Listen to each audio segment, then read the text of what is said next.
હળવદમાં છેલ્લા 8 વર્ષથી સરકારી શાળાની વિદ્યાર્થીનીઓ પાળિયાને રાખડી બાંધી અને રક્ષાબંધનની અનોખી ઉજવણી કરે છે।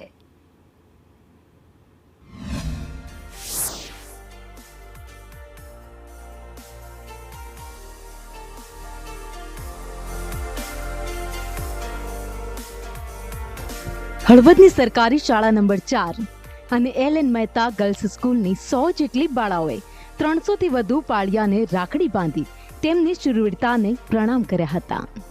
સર, અમારા સ્કૂલના વિદ્યાર્થીઓને તથા એલ.એન. મહેતા ગર્લ્સ સ્કૂલની છોકરીઓને અહીંયા લાવે છે રાખડી બાંધવા, કારણ કે જે વીરો આપણા માટે શહીદ થઈ ગયા છે તેમને કાંડા કોરા રહી ગયા છે, અમુકના જેમણે રાખડી નથી બાંધી, તે એક રાખડી એમને પણ, એવો અમારા સાહેબનો વિચાર છે।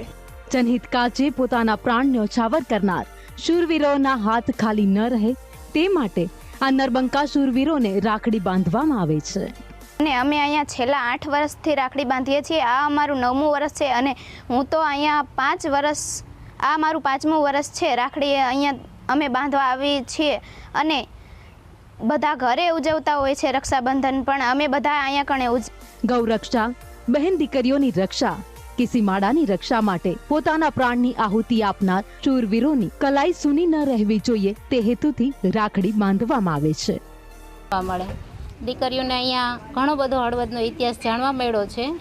આવીને અમે પહેલાં તો ભવાની માતાના દર્શને ગયા, ત્યાર પછી અહીંયા દીપકભાઈએ બધી માહિતી આપી પાળિયા શું છે અને એક રાખડી દીકરીઓ પણ ભાઈ માનીને બધાને બાંધે એવો આનંદ દીકરીઓને પણ મળ્યો અને હળવદના ઇતિહાસ વિશે પણ ઘણું બધું જાણવા। સરકારી શાળા નંબર 4ના શિક્ષક દીપક ચૌહાણે વિદ્યાર્થીનીઓ સાથે શરૂ કરેલા અનોખી રક્ષાબંધનમાં હવે એલ.એન. મહેતા ગર્લ્સ સ્કૂલની વિદ્યાર્થીનીઓ પણ જોડાઈ છે। તો અમે છેલ્લા 7-8 વર્ષથી 2017ની સાલથી રક્ષાબંધન પર્વ ઉજવી છીએ। થીમ હતી કે એક રાખડી એને પણ બાંધજો, એ પણ રાજી થશે। શૂરવીરોના પાળિયા માટે રક્ષાસૂત્ર પણ વિદ્યાર્થીનીઓ જાતે જ બનાવે છે।